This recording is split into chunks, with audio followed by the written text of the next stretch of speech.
ইরানের ভেতর যেন শত্রুর আক্রমণ বাড়ছে। তেহরানের ঘাঁটিতে হামলা চালানোর পায়তারা করছে 3 দেশের গোয়েন্দা সংস্থা। এই সংস্থাগুলো এতটাই তুখর যে কোনোভাবেই পেরে উঠতে পারছে না দেশটি। তবে সম্প্রতি ঘটে যাওয়া ইসরায়েল আমেরিকান সংঘাতে এবার নড়ে চড়ে বসেছে ইরান, নিয়েছে বেশ কিছু পরিকল্পনা। বলা হচ্ছে 13 জুন ইরানে ঘটে যাওয়া আকস্মিক এবং নজিরবিহীন হামলার মূল নেপথ্যে রয়েছে বহু বছর ধরে গড়ে তোলা ইসরায়েলি গুপ্তচর নেটওয়ার্ক। ওই হামলায় ইরানের শীর্ষ সামরিক কমান্ডার ও পরমাণু বিজ্ঞানীদের প্রাণহানি ঘটে। RICL TMX, যুগের পর যুগ স্থাপনা থাকে মজবুত।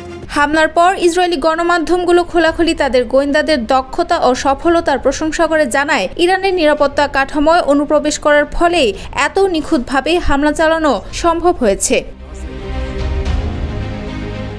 প্রতিরক্ষা বিশ্লেষক হামজা আত্তার দাবি করেছেন, ইরানের ভেতরে অন্তত 30 থেকে 40টি ইসরায়েলি গুপ্তচর সেল সক্রিয় রয়েছে। তবে এসব সেলের সদস্যরা সরাসরি ইসরায়েলের গোয়েন্দা নন, অধিকাংশই স্থানীয় দোসর যারা অস্ত্র পাচার, হামলা এবং তথ্য সংগ্রহে নিয়োজিত। ইরান অভিযোগ করছে, এই চক্রের সহায়তায় ইসরায়েল তাদের অভ্যন্তরে ড্রোন, ক্ষেপণাস্ত্র ও অন্যান্য সামরিক সরঞ্জাম পাচার করে হামলা চালাচ্ছে।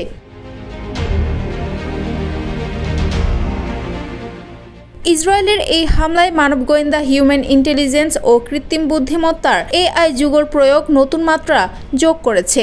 AI প্রযুক্তি ব্যবহার করে আগের হামলা থেকে প্রাপ্ত তথ্য বিশ্লেষণ করে লক্ষ্যবস্তু নির্ধারণ করা হয়। ইরানের অভ্যন্তরীণ এজেন্টদের পাঠানো তথ্যে ভর করে এসব স্থানে হামলা চালানো হয়। ইরানের কুদস বাহিনীর 2 জ্যেষ্ঠ কর্মকর্তা সাইদ ইজাদি ও বেহনাম শাহরিয়ারি এবং মেজর জেনারেল আলী সাদমানিকে সুনির্দিষ্টভাবে লক্ষ্য করে হত্যা করা হয়। এই হামলা ইরানে ব্যাপকভাবে প্রভাব ফেলে। শুধু গত 12 দিনে ইসরায়েলি গুপ্তচর বৃত্তির অভিযোগে 700 জনের বেশি ব্যক্তিকে গ্রেপ্তার করা হয়েছে। এর মধ্যে 3 জন ইদ্রিস আলী, আজাদ সোজাই ও রসুল আহমদের মৃত্যুদণ্ড ইতিমধ্যেই কার্যকর করা হয়েছে। ইসরায়েলের গোয়েন্দা বিশেষজ্ঞ মিরি আইসিন বলেন, ইসরায়েলি গোয়েন্দারা এতটাই উন্নত যে কেউ ইন্টারনেট বা মোবাইল সংযোগে থাকলে তার অবস্থান গোপন রাখা অসম্ভব। এই কারণেই ইরান তার শীর্ষ নিরাপত্তা কর্মকর্তাদের স্মার্টফোন ব্যবহার নিষিদ্ধ করেছে।